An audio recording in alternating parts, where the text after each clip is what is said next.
बिस्मिल्लाहिर्रहमानिर्रहीम। नाज़रीन अस्सलाम वालेकुम, मैं हूँ इमरान वसीम। नाज़रीन, ईमान मज़ारी और हादी अली चट्टा के मुकदमे में आज बड़ी डेवलपमेंट सामने आई है और उस डेवलपमेंट के पैरेलल ईमान मज़ारी साहबा की जानिब से एक बड़ा ऐलान भी किया गया है। अब उस ऐलान का इमरान खान के साथ क्या लिंक है, क्या ताल्लुक़ है और आज की अदालती कार्रवाई में जज साहब ने क्या फ़ैसला सुनाया है और वो फ़ैसला ईमान मज़ारी और अली हादी चट्टा को कैसे हिट करेगा, सबसे पहले तो ये डिटेल आपके साथ हम शेयर करेंगे। कुछ और भी अदालती ख़बरें हैं, उनकी तफसीलात भी आपकी खिदमत में पेश करेंगे और इसके बाद हमारे व्लॉग की जो दीगर अहम ख़बरें हैं जिनकी हेडलाइंस, टाइटल, थंबनेल पे आप नाज़रीन ने पढ़े हैं, फिर उनकी तफसीलात पर भी आएंगे। तो प्रोग्राम का आगाज़ करने से पहले आपसे दरख्वास्त के चैनल को सब्सक्राइब कर लें, बेल आइकॉन का बटन प्रेस करें, वीडियो पसंद आए तो लाइक और शेयर ज़रूर कीजिएगा। और आप तमाम देखने वालों का, दोस्तों का, भाइयों का, बहनों, बुज़ुर्गों का बहुत बहुत शुक्रिया जो मुझे press association of supreme court की सदर के ओहदे पे मुंतखब होने पर आपकी जानिब से मुबारकबाद दी गई, उसका मैं शुक्रिया अदा करना चाह रहा हूँ। अब आते हैं ईमान ज़ैनब मज़ारी और अली हादी चट्टा के ख़िलाफ़ जो केस है। अच्छा, ये नाम मैं बाज़ औक़ात, बल्कि अक्सर औक़ात गलत ले लेता हूँ। अली हादी चट्टा नहीं, हादी अली चट्टा उनका नाम है। इन्हें दोनों को जिस केस में कल गिरफ्तार किया गया, इस्लामाबाद पुलिस की जानिब से लड़ाई झगड़े का केस है। अब उसमें रियासत अली आज़ाद साहब और नियाज़ुल्लाह नियाज़ी साहब का ताल्लुक़ तो पाकिस्तान तहरीक इंसाफ से है, उनको भी नॉमिनेट किया गया। आज ये दोनों वकला रहनुमा रियासत अली आज़ाद और नियाज़ी साहब जज ताहिर अब्बास सिप्रा साहब की अदालत में पेश हुए और ज़मानत के लिए रजू किया। ताहिर अब्बास सिप्रा साहब ने दोनों की 5-5 हज़ार के मचलकों के एवज़ ज़मानत एक्सेप्ट कर ली, यानी रियासत अली आज़ाद को भी और नियाज़ुल्लाह नियाज़ी साहब को गिरफ़्तार करने से रोक दिया। लेकिन साथ में जज साहब ने यह भी हुक्म दिया कि आइंदा तारीख पर जो प्रोसिक्यूशन है वो हतमी दलाइल दे। तो जज साहब ने हतमी दलाइल भी तलब कर लिए हैं तमाम फरीक़ैन से। लेकिन जब ईमान ज़ैनब मज़ारी का मुकदमा मजूका साहब की अदालत में लगा तो पुलिस और प्रोसिक्यूशन की जानिब से 5 से 6 घंटे मांगे गए। अब सवाल ये है कि आपने मुल्ज़मान गिरफ़्तार कर लिए हैं तो आपको अदालत में प्रोड्यूस करने के लिए 5 से 6 घंटे क्यों चाहिए? तो जवाब इसका ये दिया गया कि सिक्योरिटी कंसर्न्स हैं, जिसकी वजह से हमें 5 से 6 घंटे चाहिए इन्हें अदालत में प्रोड्यूस करने के लिए। लेकिन साथ में ही पुलिस ने यह दरख्वास्त कर दी कि अगर अदालत हुक्म करे तो वीडियो लिंक के ज़रिए हम पेश कर सकते हैं। तो जज साहब ने 10:30 बजे दोनों को वीडियो लिंक के ज़रिए पेश होने का हुक्म दिया। लेकिन 10:30 बजे ईमान मज़ारी साहबा और हादी अली चट्टा को अदालत में पेश नहीं किया जा सका। अदालत ने 11 बजे का वक्त दिया। अब जब 11 बजे अदालत लगी, मजूका साहब ने पूछा दोनों मुल्ज़मान से कि क्या आप जिरा का आगाज़ करेंगे? तो ईमान मज़ारी साहबा ने शदीद बरहमी का इज़हार किया, गुस्से का इज़हार किया। एक तो ईमान मज़ारी ने सबसे पहले ये पूछा कि क्या कमरा अदालत में मीडिया मौजूद है? तो उनको बताया गया। ईमान मज़ारी ने कहा कि हमारे ऊपर तशद्दुद किया गया है, हमें तशद्दुद का निशाना बनाया गया है, ना हमें खाने को कुछ दिया गया, ना हमें पीने को कुछ दिया गया। अच्छा, ये शिकवा तो ईमान मज़ारी का पुलिस के ख़िलाफ़ था ना, कि तशद्दुद भी हुआ, खाने पीने को कुछ नहीं दिया गया, हमारे साथ सलूक अच्छा नहीं किया गया, ट्रीटमेंट अच्छा नहीं किया गया। फिर ईमान मज़ारी ने जज साहब को टारगेट किया, मजूका साहब को। ईमान मज़ारी ने कहा कि तुम नौकरी कर रहे हो और ये सब कुछ तुम्हारी वजह से हुआ है। ईमान मज़ारी ने कहा कि हम इस केस की कार्रवाई का बायकॉट करते हैं, इस केस की कार्रवाई का हिस्सा नहीं बनेंगे। यानी ईमान मज़ारी ने तावन करने से इनकार कर दिया। जज साहब ने पूछा, अफजल मजूका साहब ने दोनों मुल्ज़मान से, ख़ास तौर पे ईमान मज़ारी साहबा से, कि क्या आप प्रोसीडिंग का हिस्सा नहीं बनना चाहते? तो हादी अली चट्टा और ईमान मज़ारी जिन कुर्सियों पे वीडियो लिंक पे बैठे थे, यानी जिन कुर्सियों पे वो बैठे थे, वीडियो लिंक पे नज़र आ रहे थे, वो कुर्सियाँ दोनों छोड़ के अपनी नशिस्तों से वो चले गए, कुर्सियों से वो चले गए। जिसके बाद जज साहब ने कोर्ट स्टाफ से कहा कि जो कुछ इन्होंने कहा है वो रिकॉर्ड पे आ चुका है, इसे तहरीर करके मुझे दें, मैं इस पे ऑर्डर जारी करूँगा। अशरफ गुजर साहब पेश हुए, दोनों के वो भी वकील हैं। उनकी तरफ से सदा की गई कि ज़ाती हैसियत में दोनों मुल्ज़मान को पेश होने का हुक्म दिया जाए। जिस पे जज साहब ने कहा कि ज़ाती अपीयरेंस के ऊपर तो मैं हुक्म जारी करूँगा, लेकिन मंजूका साहब ने क्लियरली अशरफ गुजर साहब से, एडवोकेट साहब से कह दिया कि अब आप जिरा का जो वक्त आपको 24 जनवरी तक दिया गया था इस्लामाबाद हाई कोर्ट की जानिब से, उसमें तौसीक़ के लिए आप इस्लामाबाद हाई कोर्ट से रिजू कर लें। यानी सादे लफ्ज़ों में, आसान लफ्ज़ों में अदालत ने फ़ैसला ये सुनाया है कि जिरा का वक्त तो आज ख़त्म हो गया, मुल्ज़मान ने अदालती कार्रवाई का बायकॉट कर दिया, तो अदालत अब जारी है सेक्शन 342 के बयान की रिकॉर्डिंग के लिए कि मुल्ज़मान अपना बयान कलमबंद करवाएं। अब उन दोनों पे है बयान कलमबंद करवाते हैं नहीं करवाते।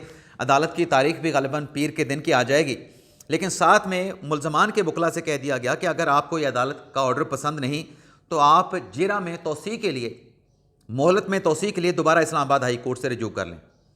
तो ये आज की अदालती कार्रवाई का फ़ैसला सुनाया है। लेकिन जो ईमान ज़ैनब मज़ारी साहबा हैं, उनका ये कहना कि वो अदालती कार्रवाई का बायकॉट कर रही हैं, अदालत में पेश नहीं होंगी, ये नाज़रीन वही रवैया कह लें या वही फ़ैसला है जो इमरान खान साहब ने किया था। अब इमरान खान साहब ने क्या फ़ैसला किया था? इमरान खान साहब के ख़िलाफ़ जो एक्स का अकाउंट है, जो उनके एक्स अकाउंट से ट्वीट्स की जाती हैं, NCCI 2 से 3 मरतबा अडयाला जेल इमरान खान साहब के पास गई तफ्तीश करने के लिए,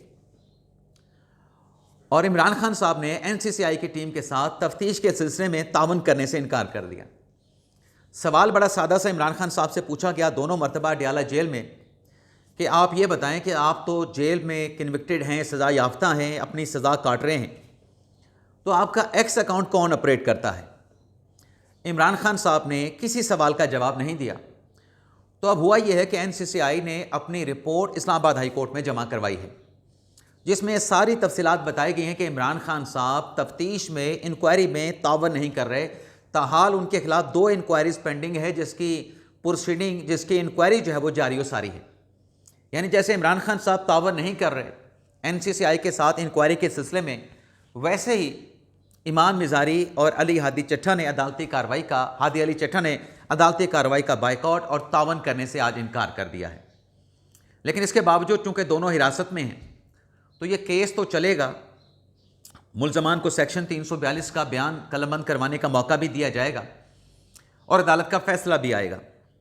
लेकिन फ़िलहाल अदालत ने, मुझे ऐसा लगता है कि चूँकि 24 जनवरी तक की डेडलाइन थी, मोहलत थी इस्लामाबाद हाई कोर्ट की, तो वह मोहलत चूँकि आज ख़त्म हो रही है, तो जिरा का हक़ को क्लोज़ कर दिया जाएगा और साथ में सेक्शन 342 का जवाब जमा करवाने का मुल्ज़मान को मौका दिया जाएगा।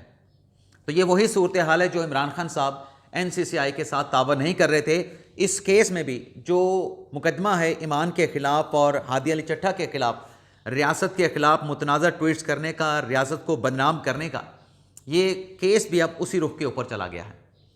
लेकिन इमरान खान साहब के ख़िलाफ़ PTA ने जो इस्लामाबाद हाई कोर्ट में रिपोर्ट जमा करवाई है, उसमें यह बताया गया है कि इमरान खान साहब का एक्स का अकाउंट बंद करवाने के लिए, इमरान खान साहब के ट्वीट्स को ब्लॉक करवाने के लिए 3 मरतबा PTA ने एक्स के कंपनी के साथ, इंतज़ामिया के साथ रब्ता किया। अब उसमें यह बताया गया है कि पहला जो ख़त लिखा गया वो लिखा गया अगस्त 2022 को, और दूसरा जो ख़त लिखा गया एक्स की इंतज़ामिया को, वो तोशा खाना और इद्दत निकाह केस में इमरान खान के ख़िलाफ़ जब कन्विक्शन हुई तो अप्रैल 2024 को लिखा गया। तीसरा ये बताया गया कि 27 नवंबर 2025 को इमरान खान साहब के 27 ट्वीट्स थे जिनकी ब्लॉकेज के लिए एक्स के इंतज़ामिया से रजू किया गया था, लेकिन सिर्फ एक ट्वीट जो है इमरान खान साहब का ब्लॉक किया गया, और एक्स के इंतज़ामिया इस सिलसिले में जितने भी यानी 3 खतूत लिखे गए, पाकिस्तान के साथ तावन करने के लिए तैयार नहीं। और इस्लामाबाद हाई कोर्ट को यह आगाह किया गया है कि ये जो सोशल मीडिया की कंपनीज़ हैं, ये जो मुतासरा मुल्क है या जिसकी तरफ से ख़त लिखा जाता है, उनके कवानीन का लिहाज नहीं करते, बल्कि अपने कवानीन के मुताबिक चीज़ों को देखकर फ़ैसला कर देते हैं। अब इस केस की समाअत को 22 पता नहीं 23 फरवरी तक मुलतवी किया गया है, लेकिन इसमें जैसे जेल इंतज़ामिया का पहले जवाब आया था, अब जेल इंतज़ामिया के जवाब के साथ PTA का जवाब आया है, NCCI का जवाब आ गया है। लेकिन इस सारे मामले पर इमरान खान साहब का क्या मौक़िफ़ है, इमरान खान साहब का जवाब नहीं आ सका। और इमरान खान साहब का जवाब इसलिए नहीं आ सका चूँकि उनके जो वकील हैं सलमान अकरम राजा साहब, उनकी खान साहब के साथ मुलाकात नहीं हो सकी। तो इस्लामाबाद हाई कोर्ट ने एक मौका दिया है राजा साहब को कि वो उनकी मुलाकात होती है तो अपने क्लाइंट से इंस्ट्रक्शंस लेके आइंदा समाअत पे आगाह करें। एक्स के अकाउंट के ख़िलाफ़ जो गुलाम मुर्तज़ा साहब ने उनके खिलाफ केस फाइल कर रखा है। तो ये एक तो नाजरीन ख़बर, इसकी डिटेल ये होगी। लेकिन इस्लामाबाद के डिस्ट्रिक्ट अदालत में साबिक जो अपने, जैसे मैंने बताया कि रियासत अली आज़ाद और नियाज़ुल्लाह नियाज़ी साहब की ज़मानत हुई, मतीउल्लाह जान के ख़िलाफ़ जो मुकदमा है मंशियात और असला बरामदगी का, उसकी भी समाअत हुई है जज ताहिर बाज़ सिपरा साहब की अदालत में। और इस केस में पेश हुए मियाँ इशफाक अली साहब, और मियाँ इशफाक अली साहब ने अदालत में आर्गूमेंट ये लिया कि देखें, चूँकि वकला हड़ताल पे हैं तो लिहाजा मैं अदालत के नोटिस में लाना चाहता हूँ कि हड़ताल की वजह से ये कार्रवाई आगे नहीं बढ़नी चाहिए। और साथ में मियाँ इशफाक अली साहब ने यह भी बताया कि वो 14 दिन के लिए बैरून मुल्क ऑस्ट्रेलिया जा रहे हैं, जिस पर ताहिर बाज़ सिपरा साहब ने उनसे ये कहा कि आप अपना तहरीरी जवाब दाखिल करवा दें। आइंदा तारीख 29 जनवरी होगी, और अगर आपको इस्लामाबाद हाई कोर्ट से इल्तवा मिल जाता है तो इल्तवा मिलने की सूरत में इस मामले को देख लिया जाएगा। लेकिन अदालत ने सिर्फ 1 हफ्ते की तारीख डाली है, 2 हफ्तों का वक्त मांगा गया मियाँ इशफाक अली की तरफ से, लेकिन 2 हफ्तों का वक्त अदालत की जानिब से नहीं दिया गया। इसी तरीके से इस्लामाबाद की डिस्ट्रिक्ट अदालत में ज़िले इंतज़ामिया में साबिक DGI के जो भाई हैं नजफ़ हमीद साहब, उनसे मुतल्लिक भी केस की समाअत हुई। पिछले दिनों जो नजफ़ हमीद को अदालत ने ज़मानत दी थी एक FIA के केस में, मुबैना जालसाजी के केस में, उसमें FIA ने नजफ़ हमीद साहब की ज़मानत की कैंसिलेशन के लिए अदालत से रुजू किया। जज शाहरुख अंजमन साहब ने इस केस की समाअत की। दोनों जानिब के वकला के दलाइल सुनने के बाद अदालत ने फैसला महफूज किया। FIA का ये कहना था कि इस केस में अगर कंप्रोमाइज़ हो भी जाए लेकिन ज़मानत मुलज़म को नहीं मिल सकती थी। लेकिन मियाँ इशफाक अली साहब का ये कहना था कि ये एक प्राइवेट मैटर है, 16 साल पुराना मैटर है, और इसमें जो अपना FIA कह रही है कि कस्टडी दरकार है मज़ीद तफ्तीश के लिए, 16 साल से ये इंक्वायरी नहीं कर सके, अब इन्होंने क्या तफ्तीश करनी है। लेकिन अदालत ने ज़मानत की कैंसिलेशन के ऊपर अभी फ़ैसला नहीं किया, बल्कि अदालत की जानिब से फ़ैसला जो है महफूज कर लिया गया है। अब नाज़रीन आते हैं फील्ड मार्शल आसिम मुनीर साहब एक मरतबा क्यों फेवरेट हैं और किस मामले पे फेवरेट हैं। लेकिन इसकी डिटेल में आने से पहले आपको बताते जाएं कि जो बात चली है ना गज़ा बोर्ड ऑफ पीस में शमूलियत की, उस पर जो एतराज़ात उठाए जा रहे हैं कि मामला पार्लियामेंट में बहस के लिए डिबेट में लाना चाहिए था, ये पाकिस्तान ने गलत फ़ैसला किया है। एक लम्हे के लिए नाज़रीन इस मामले को थोड़ा सा रिवर्स कर लें आप, कि पाकिस्तान गज़ा बोर्ड ऑफ पीस में शामिल नहीं हुआ है। ना पाकिस्तान गज़ा बोर्ड ऑफ पीस में शामिल हुआ है और ना पाकिस्तान को इस बोर्ड में शमूलियत की दावत दी गई है। और काफ़ी सारा वक्त गुजर चुका है और बहुत सारे ममालिक इस बोर्ड में शमूलियत अख्तियार कर चुके हैं। मैं एक पिक्चर, एक तस्वीर आपके सामने रख रहा हूँ। तो उस वक्त क्या कहा जाता, आज जो इस गज़ा बोर्ड में शमूलियत के ऊपर पाकिस्तान या हुकूमत के फ़ैसले पे उंगलियां उठाई जा रही हैं, अगर पाकिस्तान को ये ऑफ़र ना होती, पाकिस्तान को इस बोर्ड में शमूलियत की ऑफ़र ना होती और बहुत सारे ममालिक इस बोर्ड में शामिल हो जाते, तो तब अपोजिशन का और सोशल मीडिया पर यह प्रोपेगेंडा होता कि एक तरफ तो इनका ये दावा है मौजूदा रजीम का, मौजूदा निज़ाम का, मौजूदा हुकूमत का कि हमने सफारती कामयाबियाँ हासिल की हैं, लेकिन इनकी सफारती कामयाबियाँ ये हैं कि इन्हें गज़ा बोर्ड में शमूलियत की दावत तक नहीं दी गई। तो ये झूठे हैं, ये प्रोपेगेंडा कर रहे हैं, ये झूठे दावे, बुलंद बांग दावे कर रहे हैं कि इनको सफारती कामयाबियाँ मिली हैं। तो तब अपोजिशन ने कहना था कि अगर सफारती कामयाबियाँ थीं तो इन्हें गज़ा बोर्ड में शामिल होने की दावत क्यों नहीं दी गई। तब इनका ये एतराज़ होना था। अब चूँकि दावत दे दी गई है, बाज़ाब्ता तौर पर दावत को एक्सेप्ट कर लिया गया है, दावत की अनाउंसमेंट कर दी गई है, तो अब ये एतराज़ उठाया जा रहा है। अब इस मामले में शमूलियत का फ़ैसला जो किया गया है उसका मकसद क्या है? मकसद सिर्फ एक ही है कि गज़ा के अवाम की जो ज़िंदगियाँ हैं उनको आसान बनाया जा सके, जो जुल्म सितम, जो बर्बरियत है, उस बर्बरियत को रोका जा सके, उनको एक बाज़ ज़िंदगी गुजारने का मौका मिल सके। और फ़लस्तीन से मुतल्लिक़ जो पाकिस्तान का मौक़िफ़ है, जो 1967 से चला आ रहा है या 1947 से चला आ रहा है, आज भी पाकिस्तान का वही मौक़िफ़ है।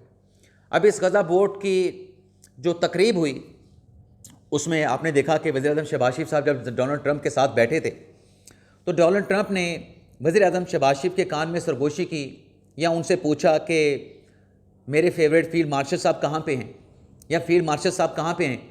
तो ये एक सवाल, तजस्सुस पैदा हुआ कि आखिर ट्रंप ने शहबाज शरीफ साहब के कान में क्या सरगोशी की थी और फिर शहबाज शरीफ साहब ने इशारा किसकी तरफ किया था। आज अंसार अब्बासी साहब ने जो आर्टिकल लिखा है, जो ख़बर दी है, उसमें यही बताया गया है और ख़बर में कोई ज़राए कोट नहीं किए गए, बल्कि वज़ीर-ए-आज़म शहबाज शरीफ को कोट किया गया है। अंसार अब्बासी साहब ने लिखा कि सदर ट्रंप ने शहबाज शरीफ साहब से यह पूछा कि मेरे favourite field marshal Asim Munir कहाँ पे हैं। तो एक मरतबा फिर सदर ट्रंप ने आसिम मुनीर साहब को अपना फेवरेट कहा, अपना पसंदीदा कहा, और वज़ीर-ए-आज़म साहब ने बताया कि वो सामने बैठे हैं कुर्सियों में, मेहमानों की सीटों पे बैठे हैं पहले वाली रो में। अब उसके बाद भी सफ़े मातम बिछा है कि ट्रंप जो है वो आसिम मुनीर साहब का क्यों पूछते हैं, ट्रंप के कान में वज़ीर-ए-आज़म साहब ने क्या सरगोशियाँ की हैं। तो लोगों के दिल पे जाके पता नहीं ये बातें क्यों लगती हैं कि ऐसा माहौल बन जाता है कि जैसे लगता है कि चीखें उठ रही हैं, सफ़े मातम का माहौल बन गया है। लेकिन क्या करें, अगर फील्ड मार्शल आसिम मुनीर साहब सदर ट्रंप साहब के फेवरेट बन चुके हैं, पसंदीदा बन चुके हैं, किसी को पसंद आए या ना आए, लेकिन ये एक हकीकत है। पाकिस्तान जिंदाबाद।